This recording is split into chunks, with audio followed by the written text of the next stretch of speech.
नमस्कार दोस्तों, आपका स्वागत है आपके अपने चैनल सनातन डायरी में। दोस्तों, भगवान श्री कृष्ण ने महाभारत काल में ही कलयुग का विस्तार में वर्णन कर दिया था। कलयुग में लोग कैसे होंगे, जीवन कैसा व्यतीत होगा, लोगों का व्यवहार एक दूसरे के प्रति कैसा होगा, यह सब उसी काल में श्री कृष्ण जी के द्वारा बताया जा चुका है। आज हम आपको उन 5 कड़वी बातों के बारे में बताएंगे जो भगवान श्री कृष्ण ने कलयुग के बारे में कही थी, जो बातें आज 100% सच हो रही हैं। महाभारत के काल में 5 पांडवों को कलयुग के बारे में जानने की अधिक जिज्ञासा थी। उन्होंने भगवान श्री कृष्ण जी से पूछा कि कलयुग काल में मानव कैसा होगा, कलयुग काल में लोगों के विचार कैसे होंगे और वहाँ मोक्ष की प्राप्ति कैसे होगी। यह प्रश्न सुनकर भगवान श्री कृष्ण ने 5 पांडवों को वन में जाने के लिए बोल दिया और यह भी कहा, जो कुछ भी आप वहाँ पर देखो मेरे को आके विस्तार में विवरण करना उसका। 5 भाई वन में जाते हैं और वापस आते हैं और फिर वो भगवान श्री कृष्ण को क्या बताते हैं, चलिए जानते हैं। युधिष्ठिर महाराज ने एक 2 सूंड वाले हाथी को देखा था। उसको देखकर वह बहुत ही आश्चर्यचकित हो गए। फिर उन्होंने भगवान श्री कृष्ण को इसके बारे में बताया तो भगवान ने इसका उत्तर दिया, कलयुग में ऐसे लोग राज करेंगे जो बोलेंगे कुछ और करेंगे कुछ और।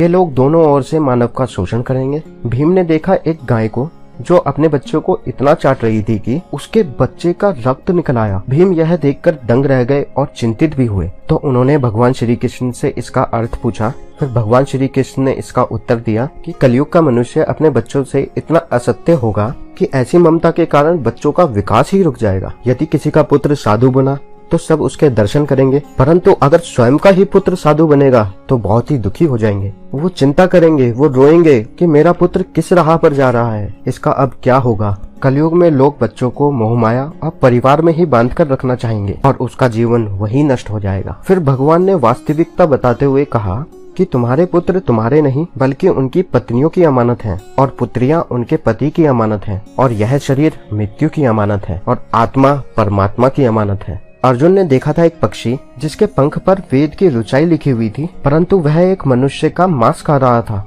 यह देखकर अर्जुन हैरान हो गए। इस पर भगवान श्री कृष्ण ने बताया कि कलयुग में ऐसे लोग होंगे जिनको विद्वान कहा जाएगा, किंतु उनकी मंशा यही होगी कि किसकी जल्दी मृत्यु हो और उसकी संपत्ति को अपना लिया जाए। व्यक्ति का ओहदा चाहे कितना भी बड़ा होगा, परंतु उसकी दृष्टि दूसरों की संपत्ति पर ही रहेगी। ऐसे बहुत से लोग होंगे जो दूसरे के धन को छीनने को आतुर होंगे और वास्तविक संत तो कोई ही होगा। नकुल जी ने देखा कि एक भारी चट्टान पर्वत से गिरी और बड़े से बड़े वृक्ष भी उसको नहीं रोक पाए, परंतु क्या देखा, फिर एक छोटे से पौधे से टकराकर वह चट्टान वहीं रुक गई। इसका अर्थ बताते हुए भगवान श्री कृष्ण ने कहा कि कलयुग में मनुष्य की बुद्धि क्षीण होगी, उसका शीघ्र पतन होगा और इस पतन को धर्म या सत्ता के लोग रोकने में सक्षम नहीं होंगे, किंतु सिर्फ हरिनाम रूपी एक पौधे से मनुष्य का जीवन का पतन होने से रुक जाएगा और हरि कीर्तन से मनुष्य की बुद्धि प्रबल होगी। सहदेव ने वन में अनेकों कुएं देखे, उनमें से सिर्फ बीच का कुआं ही खाली था जो कि सबसे ज्यादा गहरा था।